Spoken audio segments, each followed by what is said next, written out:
Okay, so everyone tells you to niche your business, right? We've all heard people talk about that before.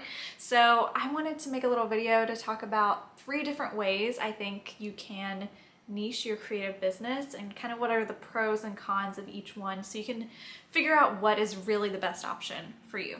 So let's dive in. Now the first one is to niche by industry, and this is the most popular one that people talk about. You've probably heard people preach that, you need to pick one specific industry to work with and, only market yourself for that industry. And this can work great for a lot of people. I know lots of designers and creatives that, have a specific industry that they feel like they're experts in and like this is the only one that they want to work with. And it works great for them. And the pro of doing this is that whenever you have just one specific industry that you're looking to work with, it just makes it so much easier for you to narrow in on your marketing and be more specific with, the way you talk about your services, the way you present yourself on social media, on your website. It just makes it so much easier to speak directly to your target client or your target audience because it's just one industry. So, it's so much easier to just call out, I work with photographers or I work with beauty and skincare brands. It's just more clear and it makes it a lot easier for people to recognize what you do, who you do it for. So that's the pro of niching by industry, but the con is that then you're kind of limiting yourself. And I know I've talked with a lot of designers who, this makes them nervous because they want to work with different types of businesses. They don't just want to work with skincare brands or jewelry brands or something, They want to work with a variety of people, and niching by industry just kind of limits them in that way. So that's really the con. And like I said, it can work really well, but if you feel like, especially, in the early stages, if you're not really sure who your dream client is, you're not totally sure what types of projects you want to work on, niching by industry might not be the best option for you because you want to kind of test the waters, see what types of clients you do like, which ones you don't like. I feel like niching by industry is something that you kind of have to do after you've figured out, okay, this is the type of client that I really love working with, that I feel comfortable and confident working with, and that's when you niche. All right, the second one is to niche by style. And this is kind of what I have done for my own business. So this is whenever you just kind of develop your own creative style, and that is what clients come to you for. That is what you're known for, is just you have this recognizable style. And this can span across different industries. I work with people in a variety of industries, but they come to me because I have this distinct style that, aligns with their vision for their business. So the pro of this is, you get to have your own style that you're known for. And I think it kind of helps clients, trust your vision a little bit more because they're not coming to you saying, here's what I want, can you make this? And what they want is not really at all related to the type of work that you usually do. Instead, they're coming to you saying, I've seen what you do, I love the way that looks, can you create something like that for me? They're coming to you from a place of, I love what you do, just do what you do best, because that's what I want.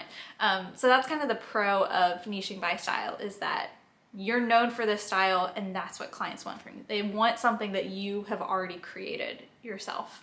The con, however, is that, it can still be kind of hard marketing wise, even if you have a super specific style, because it is, could translate across different industries. To say you do minimal design, that's still kind of broad, right? Or that you have like a bright, colorful design style, it's still a little bit broad, and that could be so many different types of businesses who could be looking for it. So it's not as specific marketing wise as niching by industry is. And the final strategy is to niche by a specific type of service. So this is whenever you have your target client or your target audience in mind, and you have created some kind of package or some kind of really unique service that is just for them, that gives them, specific things that only people in that industry or like that type of client would need. So an example would be, maybe you really love working with e-commerce brands, and of course they can be different types of e-commerce businesses, but you love e-commerce, so maybe you only offer Shopify websites, and maybe you do packaging design for all of your clients because that's stuff that they need. Or maybe you do like art direction for product shoots because that's something that a product-based business would need.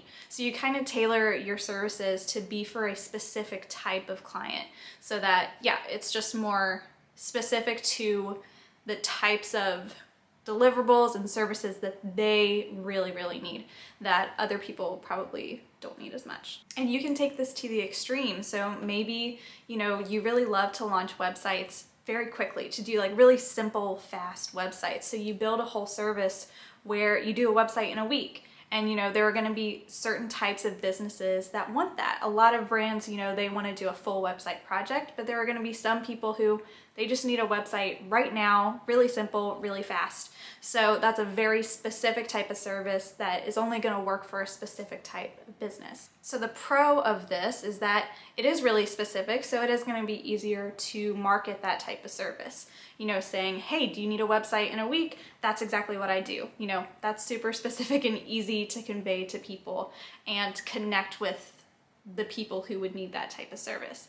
But again, the con is that then you kind of limit yourself. Maybe you'll have to say no a bit more often if, say, you are just working with e-commerce people and you only offer Shopify websites.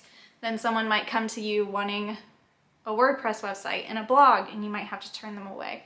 So you just might have to say no a bit more often, but that is kind of the goal of niching, right? So when it comes to niching, there's really not a one-size-fits-all solution. Everybody's business is different. Everyone has a different type of client or type of projects that they want to work on. You really just have to figure out what fits you the best and what's going to help you get the projects that you really want to work on. So think about those 3 options. Hopefully that's helpful. If maybe you thought niching just means by industry, there are other ways to niche by style or by the type of service. So think about that and figure out what works best for you.